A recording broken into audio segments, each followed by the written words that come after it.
आज के इस वीडियो में हम चर्चा करेंगे जीएसटी से जुड़े एक इम्पॉर्टेंट कानूनी पहलू की, जिसके बारे में जानना आपके लिए बेहद इम्पॉर्टेंट है। क्या है वह कानूनी पहलू? जानने के लिए इस वीडियो को अंत तक देखना न भूलें। जीएसटी में प्लेस ऑफ सप्लाई प्रोविजंस के अनुसार किसी भी इमूवेबल प्रॉपर्टी जैसे शॉप, कमर्शियल कॉम्प्लेक्स आदि की रेंटल सर्विस इंटर स्टेट या इंटर स्टेट कब मानी जाएगी, ये उस इमूवेबल प्रॉपर्टी की लोकेशन पर निर्भर करता है। इसके साथ ही लोकेशन ऑफ सप्लायर भी एक इम्पॉर्टेंट कंसिडरेशन है। यदि लोकेशन ऑफ सप्लायर और प्लेस ऑफ सप्लाई दोनों एक ही स्टेट में हो तो वह सप्लाई इंट्रा स्टेट मानी जाएगी, और यदि location of supplier and place of supply दोनों अलग अलग स्टेट में हो तो वही सप्लाई इंटर स्टेट सप्लाई होगी। जीएसटी में प्लेस ऑफ सप्लाई से जुड़े विभिन्न पहलुओं और कानूनी प्रावधानों को समझने के लिए आप मेरा अर्लियर वीडियो देख सकते हैं। सीजीएसटी एक्ट के सेक्शन 24 के अंतर्गत मैंडेटरी रजिस्ट्रेशन का प्रावधान है। अगर आप सेक्शन 24 में दी गई किसी भी केस में फॉल करते हैं तो आपको जीएसटी में मैंडेटरी रजिस्ट्रेशन करवाना होगा, चाहे आपका टर्नओवर सेक्शन 22 में दी गई थ्रेशोल्ड लिमिट से कम ही क्यों ना हो।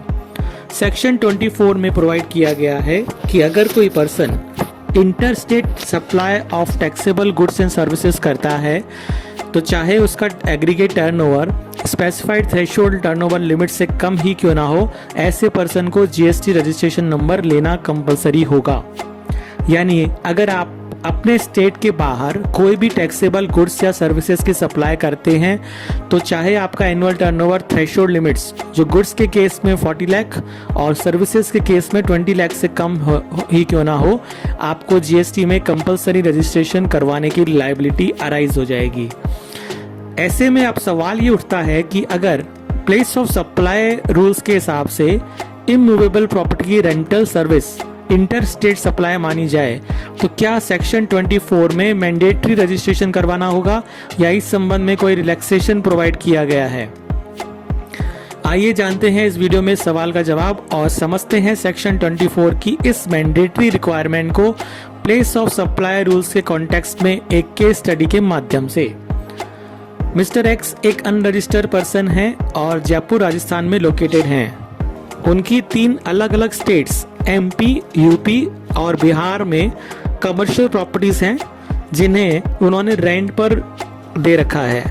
मिस्टर एक्स के नेम पर और कोई भी बिजनेस नहीं है और तीनों कमर्शियल प्रॉपर्टीज पर टोटल रेंटल टर्नओवर 20 लाख से कम है।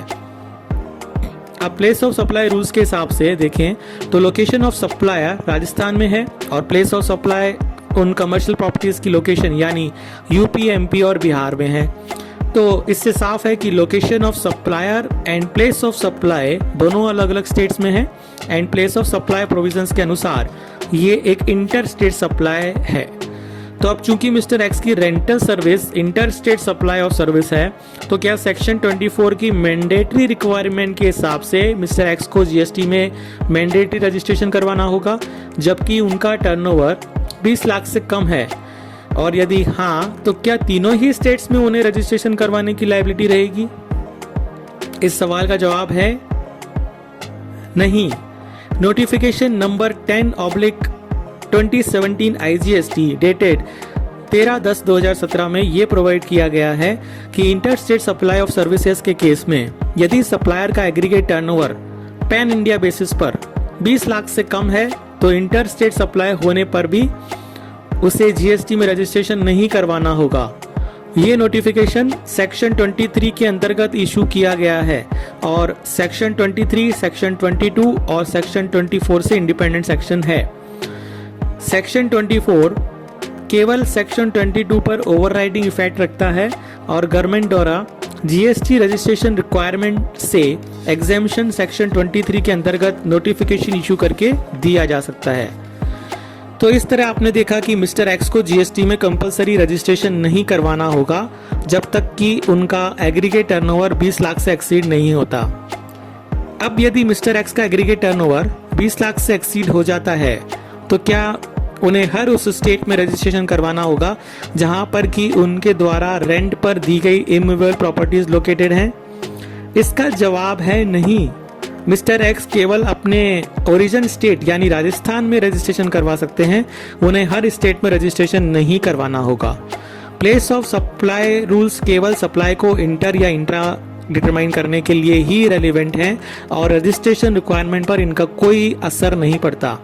इसके साथ ही मिस्टर एक्स का कोई फिक्स एस्टेब्लिशमेंट या place of business in states में नहीं है, इसलिए भी मिस्टर एक्स को इन स्टेट्स में सेपरेट रजिस्ट्रेशन करवाने की ज़रूरत नहीं है। तो इस तरह इस वीडियो में आज हमने एक इम्पॉर्टेंट पॉइंट पर डिस्कशन किया और आपको सेक्शन 24 के अंतर्गत मैंडेटरी रजिस्ट्रेशन और प्लेस ऑफ सप्लाई प्रोविजंस के रिलेशन को समझा। टैक्सेशन से जुड़ी regular updates, knowledge discussions, query resolutions and judgment analysis के लिए चैनल को सब्सक्राइब करें और बेल आइकन प्रेस करें। धन्यवाद।